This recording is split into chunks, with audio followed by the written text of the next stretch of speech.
Bem-vindos ao JKCast, o podcast de economia, finanças e investimentos, com José Cobori.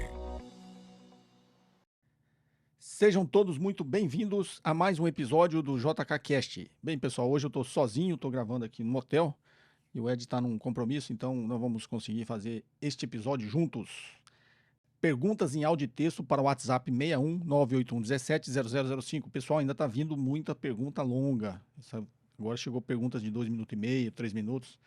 Então vamos tentar atender aí esse prazo entre 40 segundos e 1 minuto, para que eu possa responder aqui a sua pergunta, ela possa ser selecionada pela equipe. Se você ainda não acessou o meu site, acesse o meu site josecobori.com.br para mais conteúdos que você não encontra aqui no canal e nem no podcast. Tá joia? Lembrando, dia 9 e 10 de novembro vai ter o 23º Congresso do Instituto Brasileiro de Governança Corporativa. Eu fui gentilmente convidado para coordenar e moderar um painel ali sobre startups, governança corporativa e captura de valor. E eu vou estar lá no dia 9. Então acessem o site do IBGC e façam as suas inscrições se você for de São Paulo ou estiver passando por São Paulo. Tá joia? Então vamos lá, pessoal. Sem mais delongas, a primeira pergunta. Olá, professores José Cobori e Ed Cobori.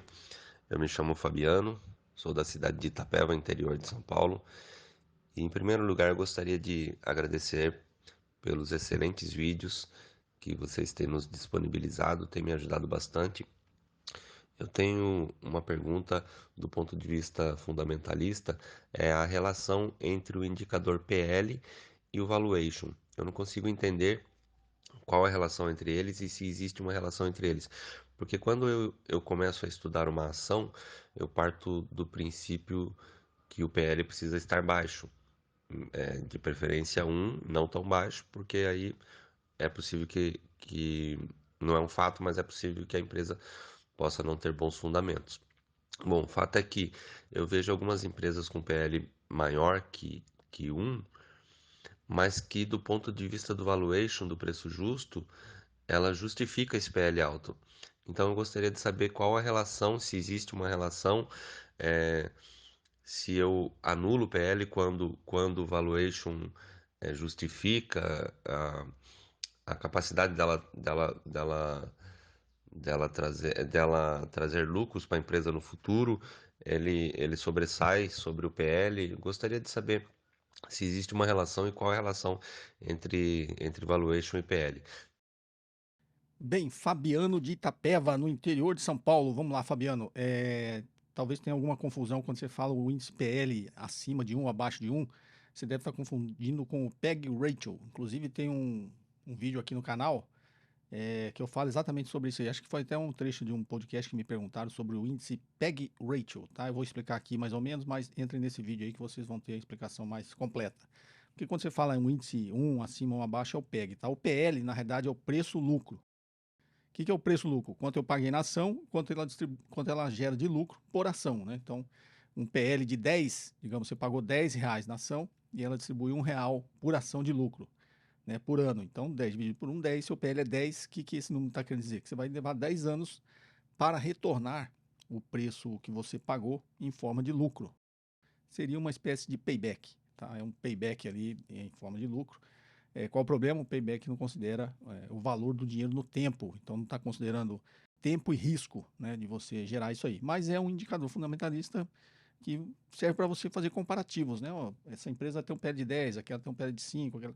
Então, quanto menor o PL, melhor. Por quê? Porque você vai levar menos tempo para retornar o que você pagou na ação. Só que ele tem esse probleminha, é um indicador comparativo, né? Que a gente geralmente usa esses indicadores para comparar uma empresa com outra, mas que ela não diz por si só, sozinha, uma boa ferramenta para você tomar decisão, tá? Aí você pergunta qual que é o indicador, qual que é a relação dela com o valuation. Depende. O valuation você pode fazer também por múltiplos, e aí o PL é um indicador fundamentalista, mas não é um múltiplo, tá? Um múltiplo seria X vezes o lucro operacional, X vezes as vendas, não é? X vezes pontos de atendimento. Depende do segmento que você está analisando, você tem um múltiplo ali a ser analisado, que, como eu sempre explico, é a forma mais fácil e a primeira noção de valor que você tem. Você vai comprar um imóvel, qual que é o múltiplo por metro quadrado? Bairro X é 10 mil metros quadrados. Então você sabe que naquele bairro a média é aquela, não quer dizer que você vai comprar qualquer imóvel naquela localidade por esse múltiplo. Mesma coisa as empresas, né? A empresa vale 5 vezes o EBITDA, né, o lucro operacional. Dá um EBITDA de 100 milhões, vezes 5, essa empresa vale 500 milhões. É uma primeira noção de valor, como eu disse, exatamente igual no imóvel, tá? Mas como que você chega realmente no valuation um pouco mais confiável, que a gente chama de avaliação intrínseca, né? O múltiplo é a avaliação relativa. Na avaliação intrínseca é o fluxo de caixa descontado, é você projetar a capacidade dessa empresa gerar fluxo de caixa no tempo, gerar caixa no tempo, né? Você acha lá o fluxo de caixa livre e você traz a valor presente pelo custo de capital da empresa. E aí você acha o valor da empresa. Você vai comparar com o múltiplo, ver se ficou muito fora, muito dentro, muito parecido, né? Muito abaixo. E aí você vai ter mais uma ferramenta de comparação, né? Então, quanto mais ferramentas você utilizar, mais, digamos assim, próximo de errar menos você vai ter, porque todo mundo vai errar, ninguém vai adivinhar o preço da ação, quanto a empresa vai gerar de lucro daqui a 10 anos, né? Mas uma coisa é você chutar sem base em nada, e uma outra coisa é você usar a ciência, né? Usar os múltiplos, usar a avaliação intrínseca, pegar vários indicadores fundamentalistas para ver a saúde da empresa. Quanto mais informações você ter, mais você utilizar de forma inteligente, mais próximo de errar menos você estará, tá? Porque todo mundo vai errar. Na verdade, a gente está lutando para errar menos, tá joia? E aí você falou do índice PL1, como eu disse, deve ter considerado ou confundido aí o PEG Ratio. PEG Ratio é Price Earnings Growth, né? PEG, preço, lucro, crescimento, tá ok? Ratio é do índice, né? Então, o PEG Ratio é o índice, preço, lucro, crescimento. O que ele faz? Ele pega o PL e divide de novo pela taxa de crescimento, né? Então, por que você faz isso? Que foi o Peter Lynch que criou isso, né? Imagina o nosso mesmo exemplo. Eu tenho um PL de 10, ou seja, paguei 10 na ação, distribuí um real de lucro por ação, 10 dividido por 1, 10. Está me dizendo que vai levar 10 anos para eu retornar aquilo lá como forma de lucro que eu paguei na ação. Novamente, lembrando, não está considerando o valor do dinheiro no tempo, tá? Só que essa empresa pode crescer. E se ela tiver uma taxa de crescimento? Né, vai crescer 20%, 10%, que seja. Então, esse 1 de lucro que ela distribuir no ano que vem, que você fez o cálculo, não vai ser mais 1, vai ser 1 mais 10%, digamos, 1,1. Né? E aí você levou um pouquinho, você está antecipando, né, esses 10 anos que você ia levar. Sei lá, você vai chegar próximo 7 anos e já vai ter os 10 retornado em forma de lucro, tá ok? O PEG Ratio, ele meio tenta capturar um pouquinho isso aí. Né? Então, digamos que você vai distribuir ali, esse meu vídeo eu explico bem detalhado, tá? Você vai distribuir 100, agora eu só sair da base 10 e vou para 100, tá? A ação custou 100, ela distribui 10 de lucro e ela cresce 10% ao ano, tá? Então, 100 dividido por 10, 10. Dividido por 10, 1. Aí o PEG Rate é 1, né? Quanto menor o PEG Rate, melhor. Pega o mesmo exemplo, paguei 100, distribui 10 de lucro, 100 dividido por 10, 10, só que agora ela cresce 20%, essa empresa. Né? Então, 10 dividido por 2, 5. Olha, agora eu vou ter um índice preço, um PEG Ratio de 0,5. Tá? Todo índice PEG Ratio abaixo de 1, ou seja, quanto menor é melhor. Tudo que é abaixo de 1, teoricamente, né, segundo o Peter Lynch, já é um bom indicador para você olhar com mais cuidado essa empresa e comprá-la, tá? Assista esse vídeo, vai estar no card aqui, vai ser colocado aqui. Você vai entender aí essa diferença de um índice PEG Ratio. Tá ok, Fabiano? Então, você confundiu aí o PL com o PEG Ratio, são indicadores fundamentalistas. O PEG Ratio já é um índice um pouco mais elaborado, utiliza uma informação a mais, que é a taxa de crescimento da empresa, que vai te dar uma noção ali, um indicador que te dá uma noção se aquela ação é uma boa ação, quando você está olhando preço, lucro e crescimento, tá? E o valuation em si, você pode fazer o valuation via múltiplos ou o valuation via fluxo de caixa descontado. Não é isso? Então, quanto mais ferramentas você utilizar, melhor. Então, imagine agora, achei uma empresa com PL muito bom, um PL baixo, né? Um PL de 5, quer dizer que você vai retornar em 5. Deixa eu ver qual é o PEG Ratio dele. O PEG Ratio dele é menor que 1. Né? O PL é 5, o PEG Ratio, sei lá, é 0,4, não é isso? Faço a avaliação por múltiplo, acho um valor, faço a avaliação por fluxo de caixa descontado, acho outro valor. Todos os valores estão me indicando, né, que aquela é uma boa empresa a ser avaliada, de colocar na minha carteira. Então você vai ter mais informações para tomar uma boa decisão. Tá ok, Fabiano? Essa é a lógica dos índices fundamentalistas. Espero ter te ajudado aí, tirado sua dúvida, Fabiano. Um forte abraço. Vamos aqui à próxima pergunta. Olá, José Cobori, meu nome é Thales, sou do interior de São Paulo e gostaria de saber como você faz para analisar riscos de debêntures e, se possível, também como compará-los com títulos de renda fixa, se isso for prudente, claro. Obrigado e um abraço. Bem, Thales, do interior de São Paulo, você perguntou se é prudente. Prudente sempre, né? Mas talvez você tenha confundido, você perguntou se isso é possível. Então, isso é possível, tá? Você vai analisar um ativo que agora não é uma ação, é uma dívida. Então, você tem a forma de avaliações e você tem forma de avaliar a dívida. Qual que é a diferença? Um é capital próprio, outro é capital terceiro. Um você está virando sócio da empresa, no outro você está virando credor da empresa. Como tudo, você tem que analisar o risco. Por que você entra de credor e não de acionista? Porque o credor tem um risco menor.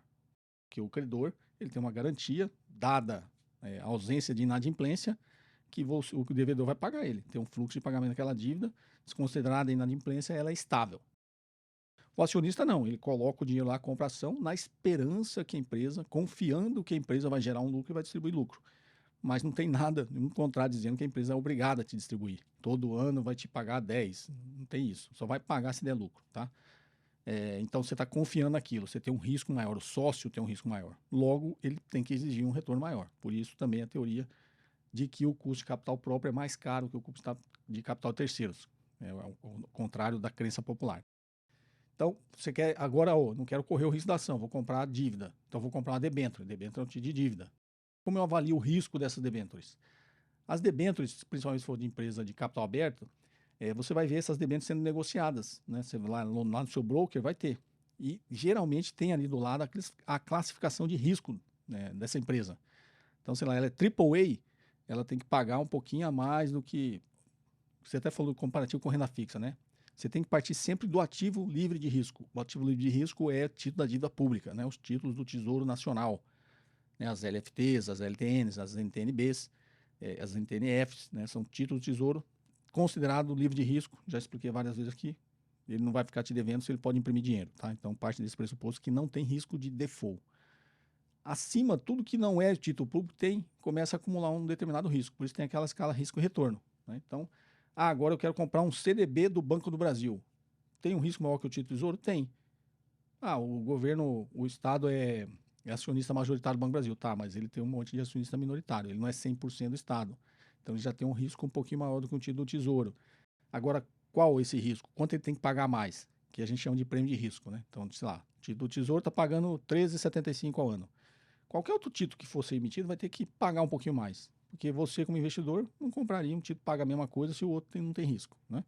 Então ele vai ter que pagar, sei lá, 14%.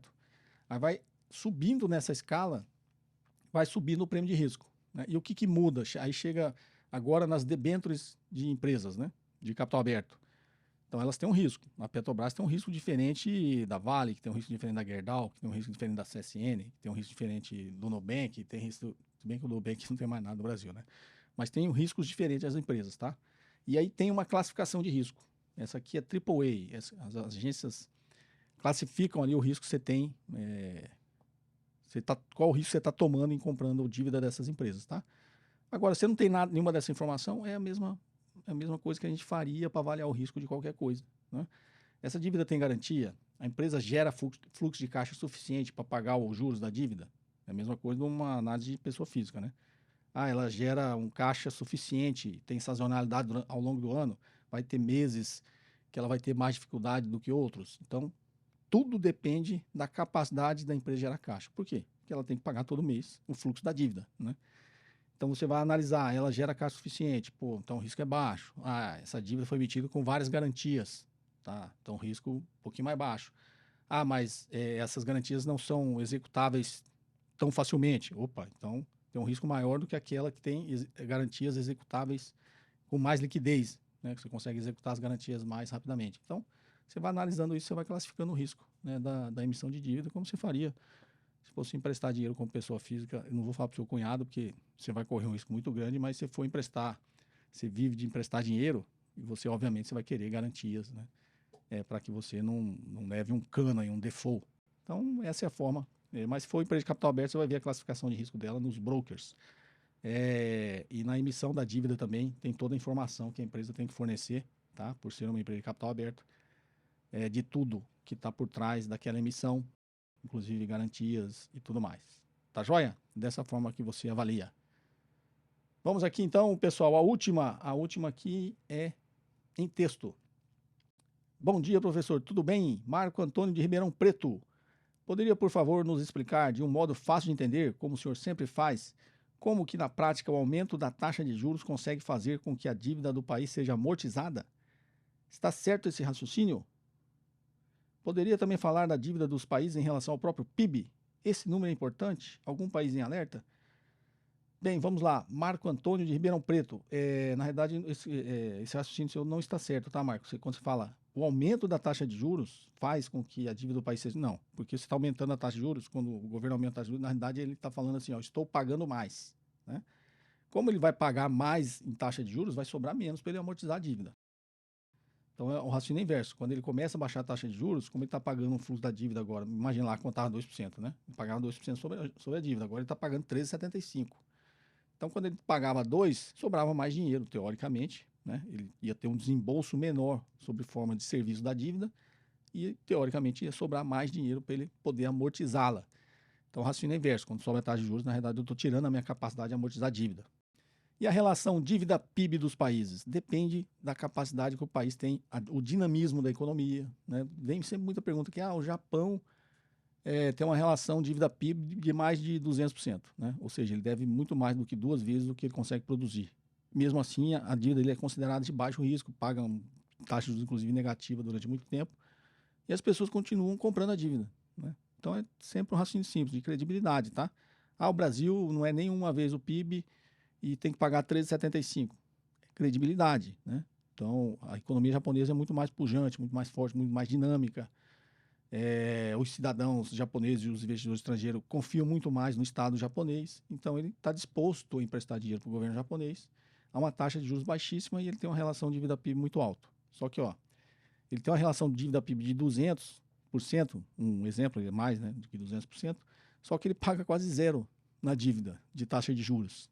Então, ele pode ter, concorda, uma relação de dívida-PIB de 200%.